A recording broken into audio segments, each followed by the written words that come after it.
Welcome back, Phantom Brave fans. Today I'm going to show you how to exploit dungeons to get sweet experience points.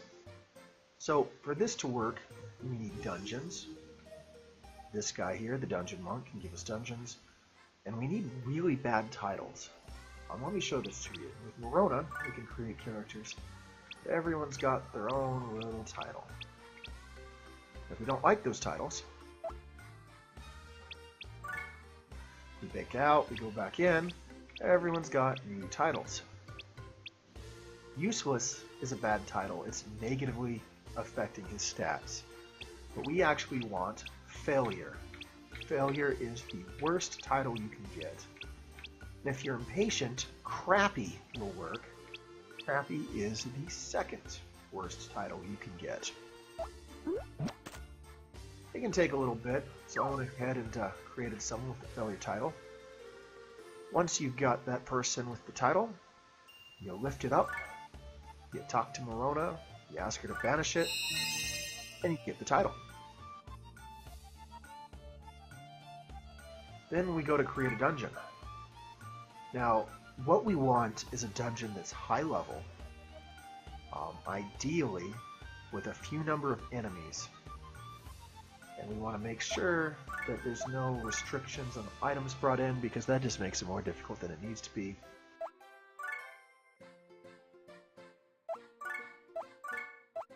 Every time we do this, a different dungeon is created. It shows you what the main object that's shown is, what the main enemy is going to be, etc. I've actually created a dungeon we're going to be using for this, where the main objects will be plants. The title is a random bunch of characters that makes no sense whatsoever. But we don't want to go inside it yet. We want to go to our title list.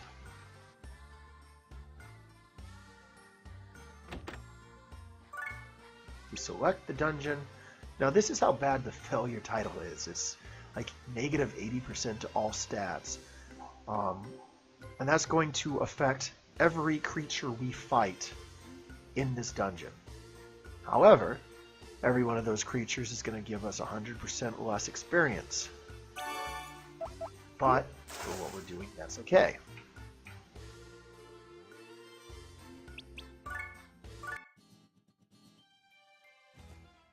So now we're in our failure dungeon, and you'll notice right off the bat you've got level 52 items with a nice amount of mana. Definitely more than we've seen up to this point in the story. You'll also see some high-level creatures that we haven't fought in the game yet, and if we're lucky and we kill 20 of these, we can actually gain access to them before we normally would in the story, so that's kind of neat.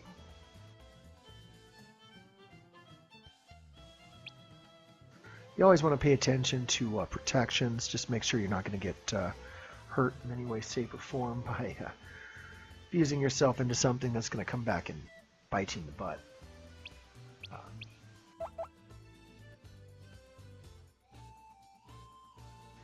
All of these guys have really bad stats because they all have the failure title. Notice, however, none of the items do. That's important.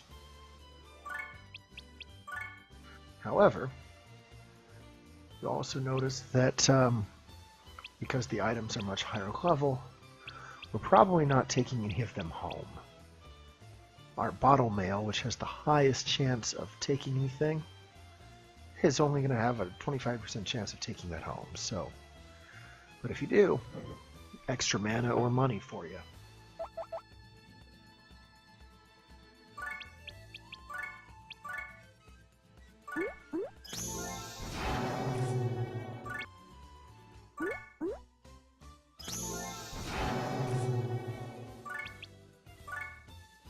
Notice that killing the creatures on this map give us almost no experience. That's to be expected.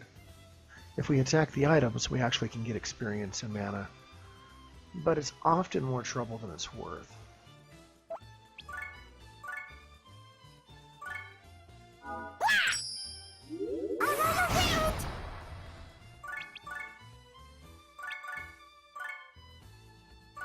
This is it!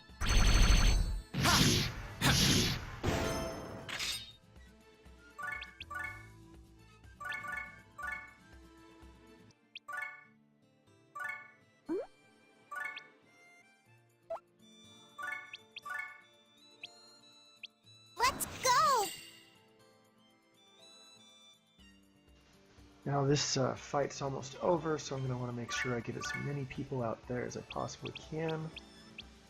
You'll see why in just a moment. Let's do it!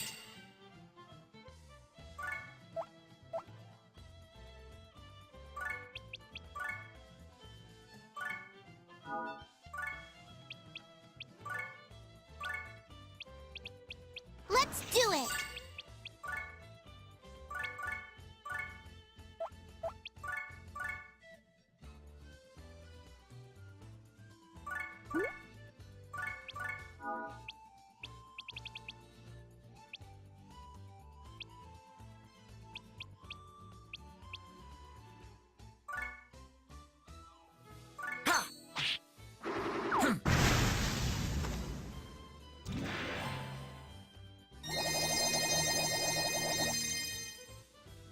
So to explain why all these guys got so much experience, they actually get bonus experience based off of the level of the item that they are confined to. And since all of these guys were confined to high level items, they gain quite a few experience. Now notice that the title got a little bit better. Hit points are only going to dock 79% as opposed to 80.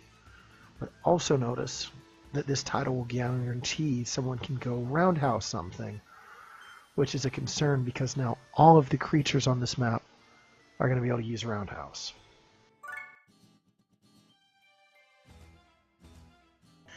So this is a money times 2 stage, which means we're going to make twice as much money, and it's a something versus something else, which means that it's going to be a 3-way fight.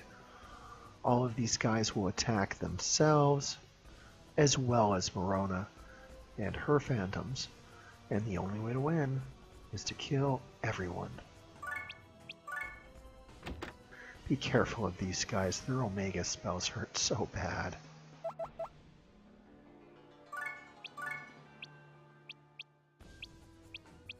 Let's go!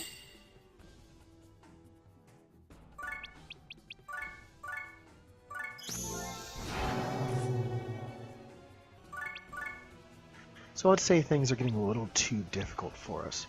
What we'd do is we'd select return, and it would cost us a certain amount of Bordeaux to get out of there. We could then come back to this map, or this level of the map later on, although since it is randomly generated, it would likely be a different map. It's worth noting that if you put return on another person, like say Marona, it's going to cost you like 100 times more to use that ability, so it really makes more sense to have a dungeon monk and put Swift Strike on there than it does to put that ability on Marona.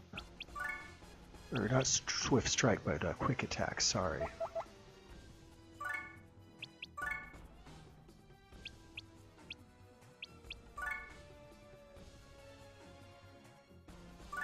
It's over!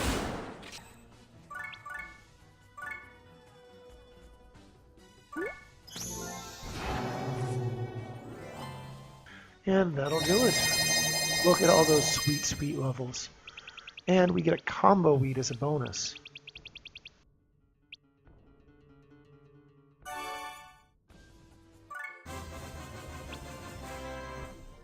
And because of due diligence, we can now summon owl entries, who are the owl version of Valkyries. And owl knights.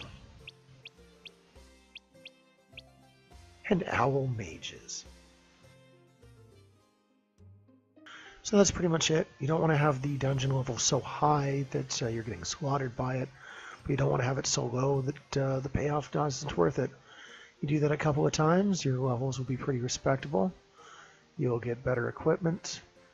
You'll get the mana you need to get the abilities you need. It seems pretty straightforward and simple, but as you can see, it takes a little bit of setup to make it work. And the idea of getting levels not by killing things, but by surviving, that takes a little getting used to. Well, thanks for watching with me. I look forward to seeing you in the next video. I will be continuing the Let's Play at this point, starting with Chapter 7.